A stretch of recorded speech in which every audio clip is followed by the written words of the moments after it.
turn on inclusion. A hot topic within the staff training and development world right now is the subject of diversity and inclusion. There's really a socio-political undercurrent that's driving this, which, although vitally important, is really not the focus of my podcast and article this week. And the purpose really of this article and podcast is to encourage employees and entrepreneurs to go the extra mile to help serve their customers and colleagues exceptionally well.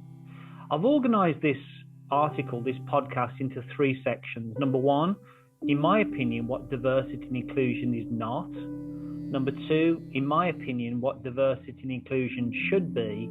And number three, when the subject can actually cause offence if overplayed. In my opinion, diversity and inclusion is not about training employees to be accepting of, say, the LGBTQ plus community, or to refrain from being racist.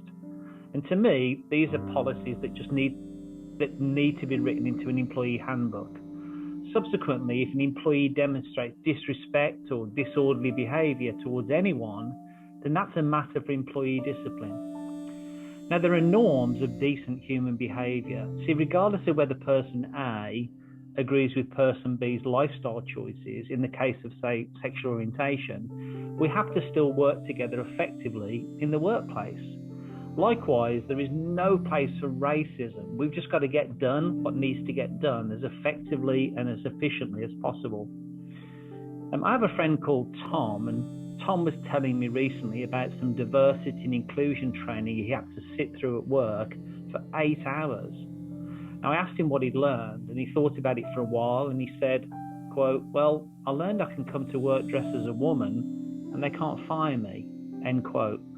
Is that really what diversity and inclusion is about? And I'd suggest it isn't. See, I believe personally that diversity and inclusion should be about building an organisational culture where we welcome different viewpoints and everyone feels that they have a voice.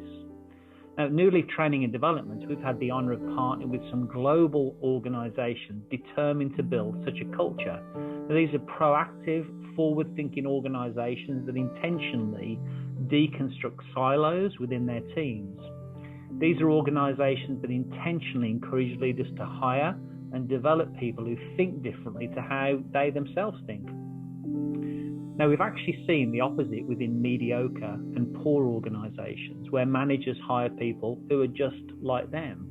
We actually call this the mini-me syndrome. Do you remember that from Austin Powers?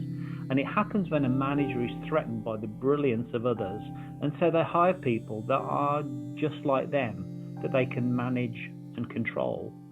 And that sameness may show itself by the mediocre manager hiring people of the same age, the same race, similar schooling, same hobbies, same interests, etc.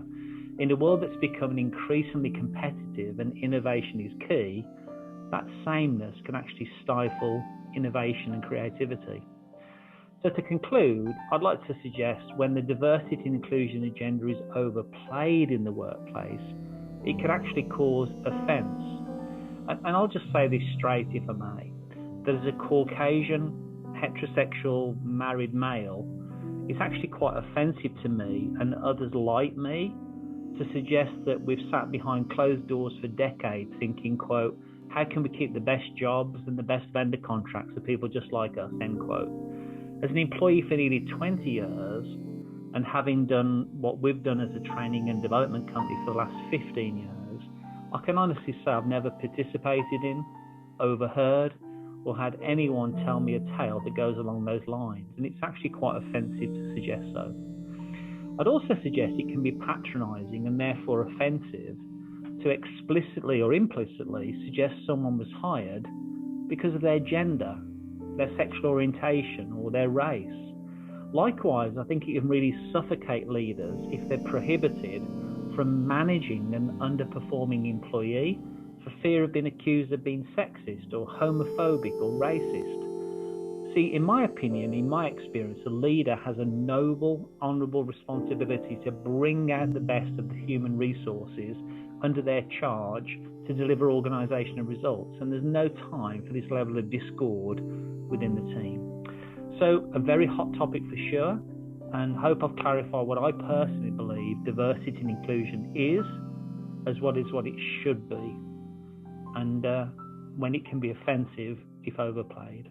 Thanks for letting me share my opinion on that.